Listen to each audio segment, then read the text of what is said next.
గత దశాబ్ద కాలంలో రాష్ట్ర విభజన జరిగినప్పటి నుంచి ఆంధ్ర రాష్ట్ర ప్రజలు నలిగిపోయారు, నలిగిపోతున్నారు.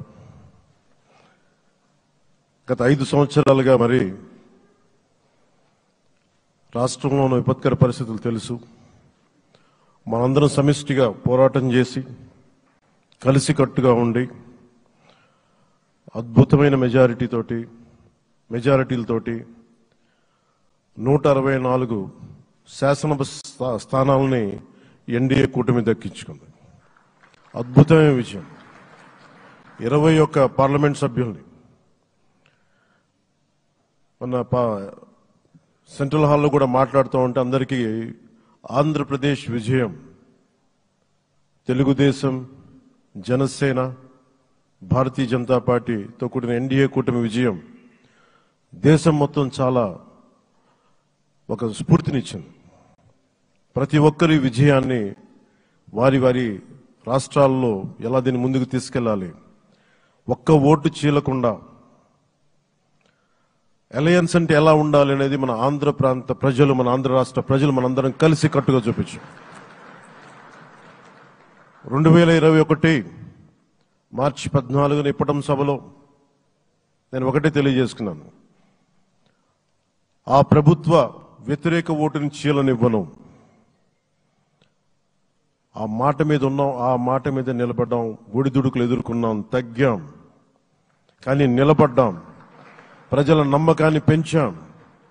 అద్భుతమైన మెజారిటీతో ఈ రోజున మనం ప్రభుత్వాన్ని స్థాపిస్తున్నాం.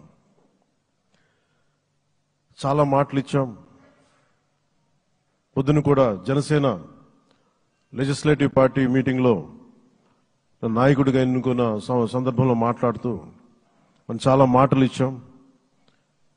ఇది కక్ష సాధింపులకి సమయం కాదు, ఇది వ్యక్తిగత దూషణలకి సమయం కాదు. ఇది 5 కోట్ల మంది పైగా ప్రజలు మన మీద నమ్మకాన్ని పెట్టుకున్నారు. మన మీద మనందరం ఉమ్మడిగా, మనందరం సమిష్టిగా ఆంధ్రప్రదేశ్ ప్రజలు ఏ అభివృద్ధి అయితే కోరుకుంటున్నారో మనందరం సమిష్టిగా దీన్ని ముందుకు తీసుకెళ్లాలి, అభివృద్ధి పదంలో నడిపించాలి.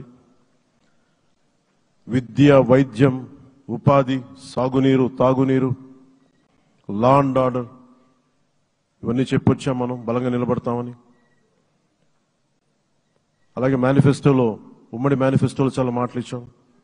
వాటన్నిటినీ బాధ్యతగా ముందుకు తీసుకెళ్లాల్సిన అవసరం ఉంది. ఇలాంటి ఛాలెంజింగ్ టైమ్స్లో ఒక సుదీర్ఘమైన అనుభవం ఉన్న నాయకులు కావాలి.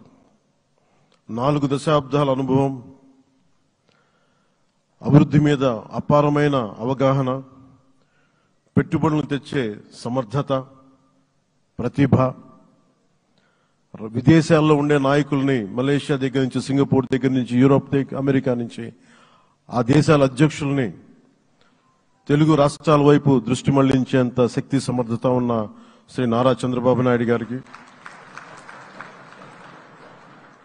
ఆయన నాయకత్వం చాలా అవసరం. ఆయన అనుభవం చాలా అవసరం. అలాంటి అపారమైన అనుభవం ఉన్న వ్యక్తిని, అనుభవం ఒకటే కాదు, ధైర్యశాలి. ఈ రోజుకి నాకు ఒకటే గుర్తుంటుంది. మన తాడేపల్లిగూడెం సభలో చెప్పాను, చాలా క్లేమోర్ మైన్స్ పేలిపోతే, జీప్ ఎగిరిపోయి కింద పడితే చొక్కా దులుపుకొని ఆయన మళ్లీ వచ్చి రాజకీయం చేసిన వ్యక్తి. ఈ రోజున సైబరాబాద్ ఉంది అంటే అది శ్రీ చంద్రబాబు నాయుడు గారి దార్శనికత. అలాంటి వ్యక్తి, ఆయన అనుభవం ఈ రోజున 2024 ఆంధ్రప్రదేశ్కి ఎన్డీఏ కూటమి తరపు నుంచి ముఖ్యమంత్రి అభ్యర్థిగా శ్రీ నారా చంద్రబాబు నాయుడు గారి పేరుని జనసేన పార్టీ పక్షాన నుంచి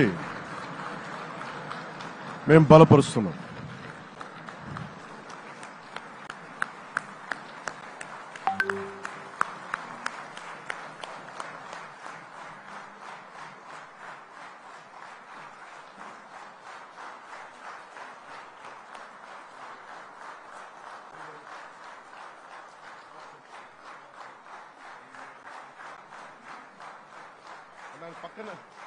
నేను ఆయన పక్కన పెట్టుకుని చెప్పాలి. ఆయన నలిగిపోయారు. జైల్లో చూశాను ఆయన. పాపం భువనేశ్వర్ గారి బాధను చూశాను. నేను అనుకున్నాను, అమ్మ మీరు కన్నీళ్ళు పెట్టకండి, మంచి రోజులు వస్తాయని చెప్పిన మంచి రోజులు వచ్చినాయి. వారికి మనస్ఫూర్తిగా వారికి నా హృదయపూర్వక శుభాకాంక్షలు. మీరు అద్భుతమైన పాలన ఇవ్వాలి అందరికీ మనస్ఫూర్తిగా మీకు నేను తెలియజేసుకున్నాను సార్.